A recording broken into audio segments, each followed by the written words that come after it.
When The Incredibles were released in 2004, Mrs. Incredible was created to have a big butt. In fact, there have been a recent trend, Pixar characters with big butts, which I will display on the screen here because they are hilarious.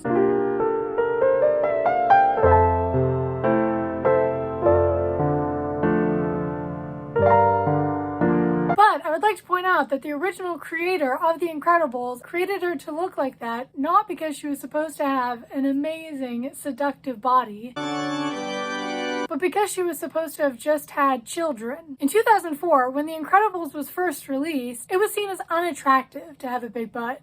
Remember what we said before you came here? We can only criticize people that we pay. Fine. Your butt is huge. And you have chicken legs. That's the best $50 I ever spent. Oh, it seems to be a bit tight. Oh, good. It'll make me look more curvy. Aww. Unfortunately, you didn't gain the curves in the right places. There's even that famous scene in the movie when Helen picks apart her appearance. Is it weird that I'm calling her Helen? She picks apart her appearance in the mirror, basically looking at the lower half of her body and being like, oh man, I've just had kids, I'm washed up, you know? She's lamenting over the fact that she quote-unquote let herself go. But in 2020, she's seen as being a MILF. Make it make sense. I don't know. How is she so curvy down below, but she still manages to have a relatively flat stomach? How is that real? And because of the culture that we live in, the culture of perfectly sculpted curves, I felt really insecure about my body for the most of my life, mainly because I didn't understand what the goal was, why I was putting in all of this effort and all of the exercise and the dieting. It just didn't make sense. Am I meant to be curvy and seductive to boys, or am I meant to be skinny and the wife of a future senator someday? Isn't it amazing the difference in our sizes?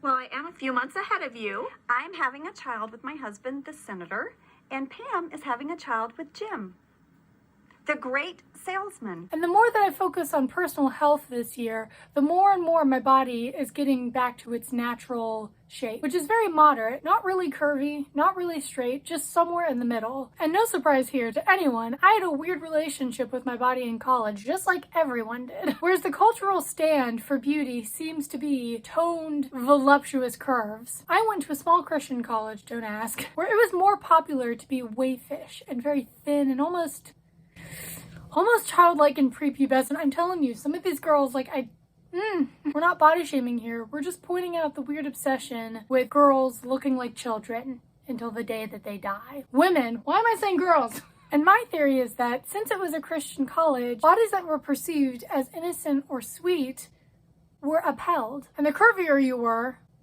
the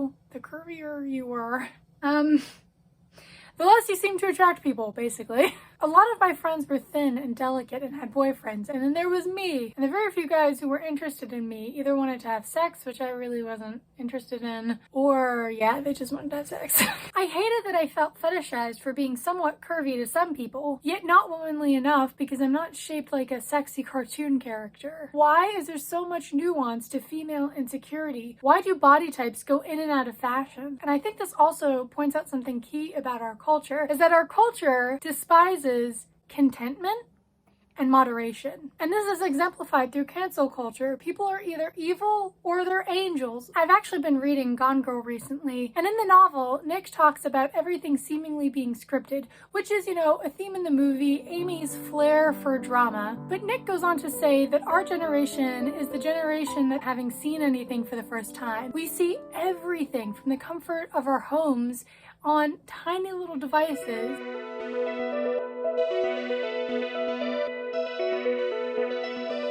So you could say we're raised in a culture of fake. We're raised in a culture where we watch movies and we get scripts from that rather than genuinely react to anything. An excellent example of this is with men. We constantly tell men, take notes from rom-coms, do romantic things. But honestly, if any of them did those romantic things, I think I would either hurl or I would be like, no one really acts like that. How can I know that this romantic act is genuine? I dated a guy before where he fed me line after line, and we obviously ended up breaking up because I felt like I could never really see him past all of the weird rom-com glamour he had internalized. I wanted to discuss the supposed ideal body type for women? Please raise your hands if you would trade 5 years of your life for the so-called perfect body.